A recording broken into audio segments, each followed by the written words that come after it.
नमस्ते विद्यार्थियों, आपका स्वागत है आपके अपने YouTube channel learn English with Sidhu sir पर।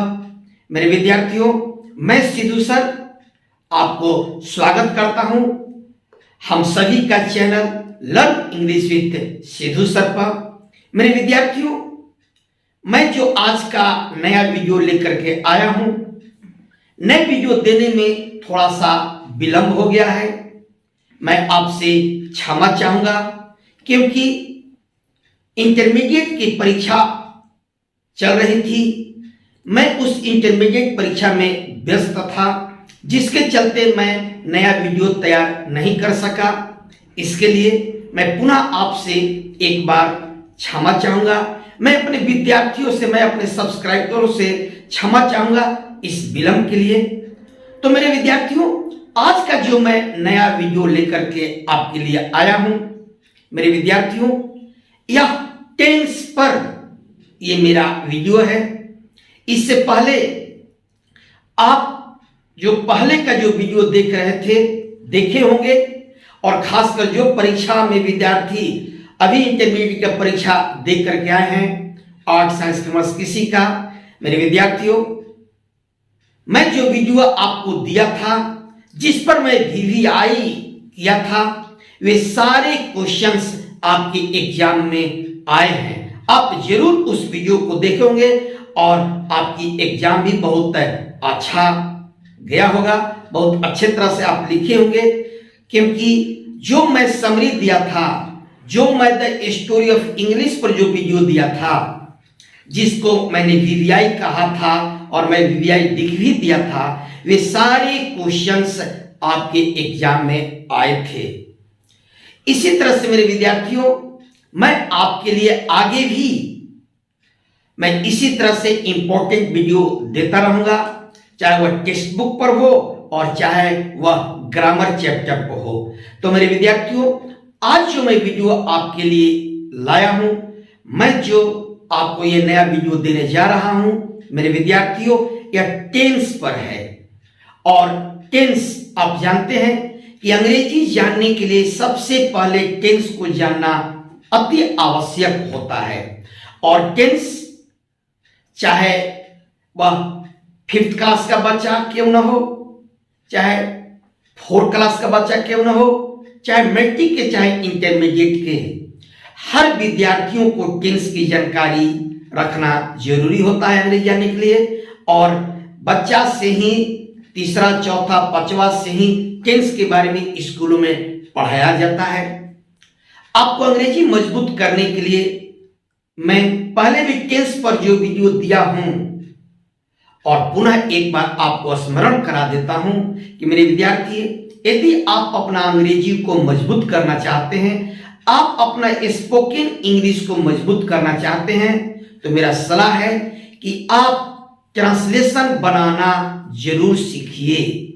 आप टेंस की जानकारी डीपली रखिए, विस्तृत रखिए, क्योंकि बिना ट्रांसलेशन का प्रैक्टिस किए, बिना ट्रांसलेशन का अभ्यास किए, आप न तो अंग्रेजी अच्छी तरह से बोल पाएंगे, नहीं आपका अंग्रेजी अच्छा हो पाएगा, और नहीं आप परीक्षा में अच्छा अंग्रेजी लिख ही पाएंगे। तो मेरे विद्यार्थियों, अंग्रेजी को मजबूत करने के लिए ट्रांसलेशन पर मैं विशेष जोर देता हूं। आप ट्रांसलेशन बनाना सीखिए, साधारण से शुरू कीजिए, और इसके बाद बड़े बड़े वाक्य को भी आप ट्रांसलेशन कर सकते हैं। इसी उद्देश्य से मैं जो पहले का वीडियो टेंस पर दिया हूं, इज आर एम का प्रयोग, वाज वेयर का प्रयोग, आप उन वीडियो को जरूर देखे होंगे। यदि आप नहीं भी देखे हैं तो मेरी सलाह है कि आप टेंस पढ़ने से पहले, ट्रांसलेशन की प्रैक्टिस करने से पहले, ट्रांसलेशन बनाने सीखने से पहले is are am, was were का प्रयोग आप जरूर जान लें। उन वीडियो को एक बार शुरू से अंत तक जरूर देख लें। साथ ही साथ मैं आपको एक और सलाह दूंगा कि ट्रांसलेशन बनाने के प्रैक्टिस के साथ साथ टेंस की जानकारी के साथ साथ आप अपना वर्ड पावर भी बढ़ाइए। आप मीनिंग याद कीजिए, जितना से जितना संभव हो आप अपनी वर्ड पावर को बढ़ाइए। आइडियम्स एंड फ्रेजेस को याद कीजिए। प्रोवर्ब्स यानी लोकोक्तियां, मुहावरा जो अंग्रेजी में होते हैं, उनको भी आप याद कीजिए, अपने नॉलेज को बढ़ाइए। क्योंकि मान लिया जाए कि आप ट्रांसलेशन बनाने के नियम जानते हैं, तरीका जानते हैं, और कोई ऐसा वाक्य आ जाए, ऐसा कोई शब्द आ जाए जिसका आप अंग्रेजी नहीं जानते हैं, तो फिर आपको वहां दिक्कतें होंगी। इसलिए मेरी सलाह है कि टेंस पढ़ने के साथ साथ आप सभी विद्यार्थी अपना वर्ड पावर बढ़ाइए। आइडियम्स एंड फ्रेजेस याद कीजिए, प्रोवर्ब्स याद कीजिए। तो मेरे विद्यार्थियों, आज जो मैं वीडियो आपके लिए लाया हूं, वीडियो शुरू करने से पहले पुनः एक बार कहूंगा कि आप मेरे channel learn English with Sidhu sir, आपका channel learn English with Sidhu sir को सब्सक्राइब कीजिए। मेरे वीडियो को शुरू से अंत तक देखिए। यदि पसंद है तो लाइक कीजिए और मुझे सलाह जरूर दीजिए, कमेंट जरूर दीजिए। साथ ही साथ अपने दोस्त मित्रों के साथ शेयर भी कीजिए। मेरे विद्यार्थियों, तो आइए आज का जो मैं वीडियो आपके लिए लाया हूं, मैं उस वीडियो को प्रारंभ कर रहा हूं। आज मैं प्रेजेंट टेंस से शुरू कर रहा हूं। पहले भी मैं बता दिया हूं, उसके लिए वीडियो दे चुका हूं।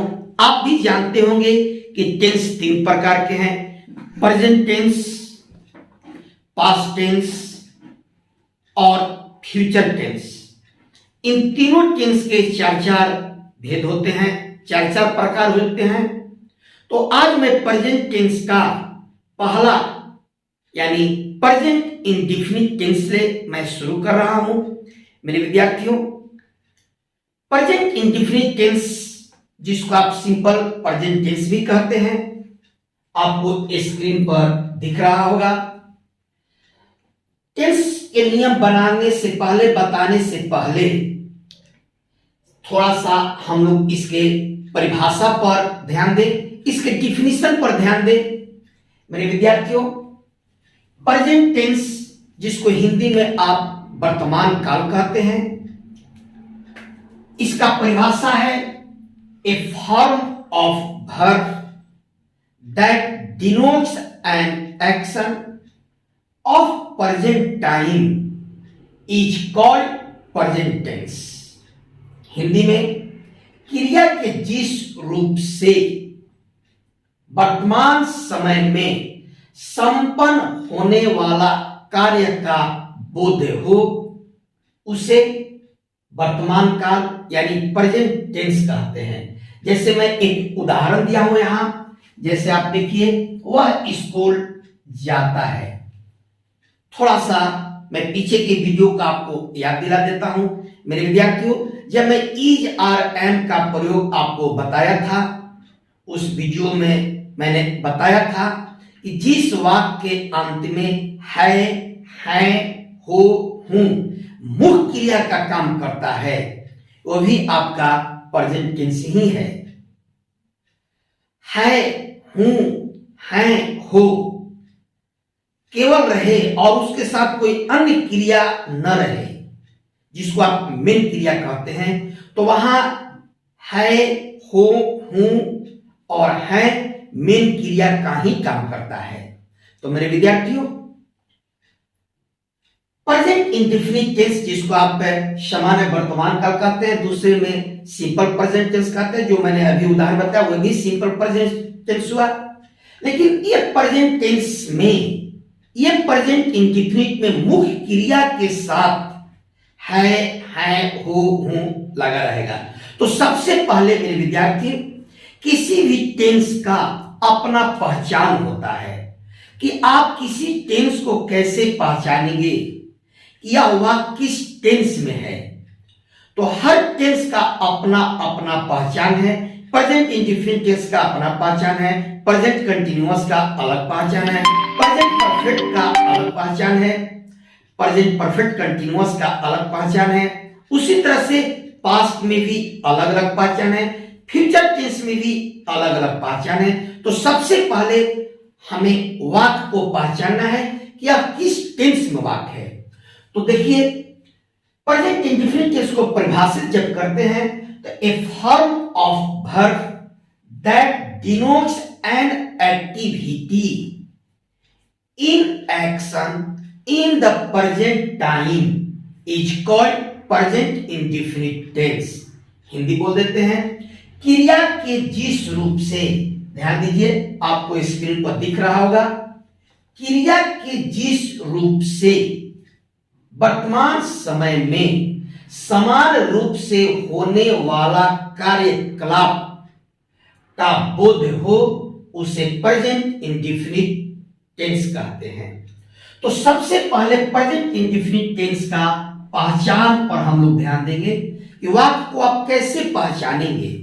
तो मेरे विद्यार्थियों ध्यान दीजिए, जिस वाक्य के अंत में, चूंकि अक्सर क्रिया वाक्य के अंत में ही होते हैं, अपना अपना पढ़ाने के तरीका, अपने अपने तरीका से अलग अलग राइटर अपने अपने ढंग से समझाते हैं। जिस वाक्य के अंत में या क्रिया के अंत में ता है, ती है, ताहूं, ती हूं, ते हैं, ते हो, ती हो। आप देखिए, ता है, ती है, ताहूं, ती हूं, ते हैं, ते हो, ती हो आदि लगा रहे, उसे प्रेजेंट इंडेफिनिट टेंस का पहचान कहते हैं। मेरे विद्यार्थियों, बहुत ही आसान है, बहुत ही सहज है। जिस क्रिया में ताती लगा रहे वह प्रेजेंट इंडेफिनिट टेंस का पहचान है। इसी तरह से हम लोग वाक्य को पहचानते हैं। तो सबसे पहले पहचान जानने के बाद आप प्रेजेंट इंडेफिनिट टेंस का नियम पर ध्यान दीजिए। रूल कहता है कि सब्जेक्ट प्लस वर्ब में एस या ES plus object plus extra. ध्यान दीजिए फिर से नियम पर, थोड़ा सा समझना है यहां कि वर्ब में एस और ईएस नियम में लिखा गया है सब्जेक्ट प्लस वर्ब में एस या ES plus object plus extra. उदाहरण मैं यहां जैसे में दिया हूं, फर्स्ट, वह स्कूल जाता है, ही गोज टू स्कूल। देखिए भर में ईएस लगा है। दूसरा उदाहरण है, मैं आपको पढ़ाता हूं, आई टीच यू, इसमें एस और एस नहीं लगा है। तीसरा है, तुम पत्र लिखते हो, यू राइट ए लेटर, यहां भी भर में एस और एस नहीं लगा है। मैं तीनों पर्सन पर उदाहरण दिया हूं आपको आसानी से समझने के लिए। लेकिन अब बात यहां इसको समझना है कि किसके साथ एस और किसके साथ एस लगाएंगे। तो इससे पहले इस बात को समझना मेरे विद्यार्थी कि क्रिया में एस और एस लगाते क्यों हैं। ध्यान से सुनिए, क्रिया में एस और एस क्यों लगाते हैं। मेरे विद्यार्थी ध्यान दीजिए, अंग्रेजी का कोई क्रिया, कोई भी वर्ब अपने आप में प्लूरल होता है। नियम है, किसी नाउन में एस और एस लग जाता है तो अब प्लूरल नाउन बन जाता है। लेकिन किसी क्रिया में, अंग्रेजी की किसी वर्ब में एस और एस लगता है तो वह सिंगुलर वर्ब बन जाता है। इसीलिए मेरे विद्यार्थियों वर्ब में एस और एस लगाया जाता है, क्योंकि सब्जेक्ट के अनुसार क्रिया के रूप में परिवर्तन होता है। तो एस और एस लगाकर उस क्रिया को सिंगुलर बना दिया जाता है। क्योंकि वह थर्ड पर्सन है, सिंगुलर है, तो जब थर्ड पर्सन सब्जेक्ट है तो क्रिया भी आपको सिंगुलर आना चाहिए, क्योंकि थर्ड पर्सन सिंगुलर आपका कर्ता है। इस कर्ता के अनुरूप यानी इस सब्जेक्ट के अनुरूप ही क्रिया निर्धारित होता है। तो इसीलिए जब यह सिंगुलर है आप एस और एस लगाकर आप क्रिया को ही सिंगुलर बना देते हैं। मैं और तुम, आई और यू, इसको प्लूरल फॉर्म में फर्स्ट पर्सन सेकंड पर्सन का माना जाता है। इसके साथ वर्ब का पहला रूप लगता है। मैं यहां नोट में लिख दिया हूं आपके लिए, ध्यान दीजिए। थर्ड पर्सन सिंगुलर नंबर के, ध्यान दीजिए, थर्ड पर्सन सिंगुलर नंबर के सब्जेक्ट्स यानी कर्ता। तो थर्ड पर्सन सिंगुलर नंबर के सब्जेक्ट्स कौन है? यानी ही, सी, इट, या कोई नाम, राम, मोहन, सोहन, कोई नेम, इसीलिए नेम लिखा गया है।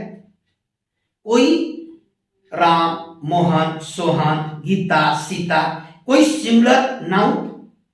यही कहता है कि थर्ड पर्सन सिंगुलर नंबर के सब्जेक्ट यानी ही, सी, इट, नेम के साथ मुख्य क्रिया मेन वर्ब में एस या ईएस लगाते हैं एवं शेष सब्जेक्ट्स के साथ मुख्य क्रिया का मूल रूप यानी वर्ब का पहला रूप लिखते हैं। तो यहां ध्यान दीजिए, थर्ड पर्सन नहीं है, फर्स्ट पर्सन और सेकंड पर्सन है, और इसीलिए इसके साथ क्रिया का मूल रूप लगा है यानी वर्ब का पहला रूप लगा है। मैं उम्मीद करता हूं इस बात को आप समझ गए होंगे। मेरे विद्यार्थियों, हर टेंस में निगेटिव और इंट्रोगेटिव सेंटेंस भी होते हैं। निगेटिव और इंट्रोगेटिव पर भी आपको ट्रांसलेशन पूछे जाते हैं। तो मैं यहां निगेटिव सेंटेंस यानी नकारात्मक वाक्य आप ध्यान दीजिए। जैसे में वह किताब नहीं पढ़ती है, अब देखिए सब में नॉट है। हम लोग कॉलेज नहीं जाते हैं, नहीं है। लड़के गेंद नहीं खेलते हैं, यानी वाक्य आपका निगेटिव सेंटेंस में है, नकारात्मक वाक्य है। इसके लिए मैं यहां आपको रूल लिखा हूं, ध्यान दीजिए। सब्जेक्ट प्लस डू या does plus not plus verb का पहला रूप प्लस ऑब्जेक्ट प्लस एक्स्ट्रा। यानी कहने का मतलब मेरे विद्यार्थी है कि प्रेजेंट इंडेफिनिट टेंस का सहायक क्रिया डू और डज होता है। तो यहां बात रही कि डू और डज का प्रयोग हम किसके साथ करेंगे, कहां करेंगे। तो मैं यहां नोट्स में आपको बता रहा हूं, थर्ड पर्सन सिंगुलर नंबर, जिस तरह से आप ऊपर में देखे हैं, थर्ड पर्सन सिंगुलर नंबर के सब्जेक्ट के साथ, यानी थर्ड पर्सन सिंगुलर नंबर के सब्जेक्ट का क्या हो जाएगा, ही, सी, इट या कोई नाम हो जाएगा। उसी प्रकार से थर्ड पर्सन सिंगुलर नंबर के सब्जेक्ट के साथ डज नॉट, ध्यान दीजिए, डज नॉट लगाते हैं और शेष सभी सब्जेक्ट के साथ डू नॉट का प्रयोग करते हैं। यानी दूसरे भाषा में मैं आपको समझा देना चाहता हूं कि फर्स्ट पर्सन, सेकेंड पर्सन और थर्ड पर्सन के प्लूरल प्रोनाउन और प्लूरल नाउन के साथ डू नॉट का प्रयोग करते हैं और थर्ड पर्सन सिंगुलर नंबर के साथ डज नॉट का प्रयोग करते हैं। तो उदाहरण है, वह किताब नहीं पढ़ती है, she does not read a book. देखिए डज नॉट लग गया। हम लोग कॉलेज नहीं जाते हैं, we do not go to college. लड़के गेंद नहीं खेलते हैं, प्लूरल नाउन है, boys do not play football. मेरे विद्यार्थियों, अब इंट्रोगेटिव सेंटेंस पर ध्यान देते हैं, प्रश्न सूचक वाक्य पर ध्यान देते हैं। बहुत सारी किताबों में आप देखते हैं कि इंट्रोगेटिव एक अलग बनाया जाता है और इंट्रोगेटिव प्लस निगेटिव एक अलग बना दिया जाता है, लेकिन मैं आपकी सहूलियत के लिए, आपको याद करने में आसानी हो उसके लिए मैं इंट्रोगेटिव में ही निगेटिव जोड़ दिया हूं। आप यहां ध्यान देंगे, जैसे रूल है इंट्रोगेटिव सेंटेंस में, डू या डस वाक्य के पहले यानी सेंटेंस के पहले डू या does plus subject plus not plus verb का पहला रूप plus object plus extra plus प्रश्न सूचक चिन्ह। आप देखिए प्रश्न सूचक चिन्ह यहां है। जैसे हम लोग इसको उदाहरण से समझते हैं, मेरे विद्यार्थी आप जानते हैं कि प्रश्न सूचक वाक्य दो तरह से बनते हैं। एक तो वाक्य के प्रारंभ में क्या लगा रहता है, क्या से शुरू होता है, और दूसरा प्रश्न सूचक वाक्य बनते हैं कि वाक्य के अंदर में प्रश्न सूचक शब्द जैसे क्यों, कैसे, कब, कहां, ये सब दिए रहते हैं। तो वाक्य के प्रारंभ में क्या तुम अंग्रेजी जानते हो, प्रश्न सूचक चिन्ह है। आप नियम पर ध्यान दीजिए, डू या डस वाक्य के पहले लिखते हैं, तो डू यू नो इंग्लिश, क्या तुम अंग्रेजी जानते हो। दूसरा उदाहरण, क्या वह गीत नहीं गाती है, देखिए यहां नहीं लगा है, निगेटिव में है, इंट्रोगेटिव के साथ निगेटिव है। तो does she not sing a song, यानी कहने का मतलब कि यदि हिंदी वाक्य में नहीं शब्द लगा है तो आप नॉट का प्रयोग करेंगे। यदि हिंदी वाक्य में नहीं शब्द नहीं लगा है तो नॉट का प्रयोग नहीं करेंगे। आपको याद करने में बहुत आसान होगा। नेक्स्ट जो उदाहरण है मेरे विद्यार्थियों, आप यहां देखिए, प्रश्न सूचक शब्द वाक्य के अंदर में है, यानी तुम क्या पढ़ते हो। देखिए क्या प्रश्न सूचक शब्द वाक्य के अंदर में है, तुम क्या पढ़ते हो। तो जब प्रश्न सूचक शब्द वाक्य के अंदर में है तो उसका अंग्रेजी पहले लिखेंगे, यानी क्या का अंग्रेजी पहले लिखेंगे और फिर सीधे हम लोग इंट्रोगेटिव के इस नियम पर आ जाएंगे। तो मेरे विद्यार्थियों आप देखिए, तुम क्या पढ़ते हो, व्हाट डू यू रीड। आप इस नियम पर फिर आ गए, क्या लिखकर। दूसरा उदाहरण, वे लोग क्रिकेट क्यों नहीं खेलते हैं। देखिए क्यों और नहीं दोनों है, प्रश्न सूचक के साथ निगेटिव भी है, तो क्यों का अंग्रेजी हम पहले लिखेंगे, व्हाई और इस नियम पर आ जाएंगे, why do they not play cricket. इस तरह से मेरे विद्यार्थियों आप प्रेजेंट इंडेफिनिट टेंस के सारे नियम को आप स्क्रीन पर देख रहे हैं। मेरे विद्यार्थियों मुझे उम्मीद है आप इस सारे नियम को समझ भी गए होंगे, लेकिन आपको समझने में किसी प्रकार की कठिनाई है तो मेरे विद्यार्थियों आप इस वीडियो को बार बार शुरू से अंत तक देखिए, जब तक कि आपका कंसेप्ट क्लियर नहीं हो जाता है। और साथ ही साथ आपको यह वीडियो कैसी लगी, आपकी यह पढ़ाई कैसी लगी, आप मुझे कमेंट भी जरूर दीजिए। तब तक आप सभी विद्यार्थियों को मेरे बहुत सारे शुभकामनाएं। नमस्कार।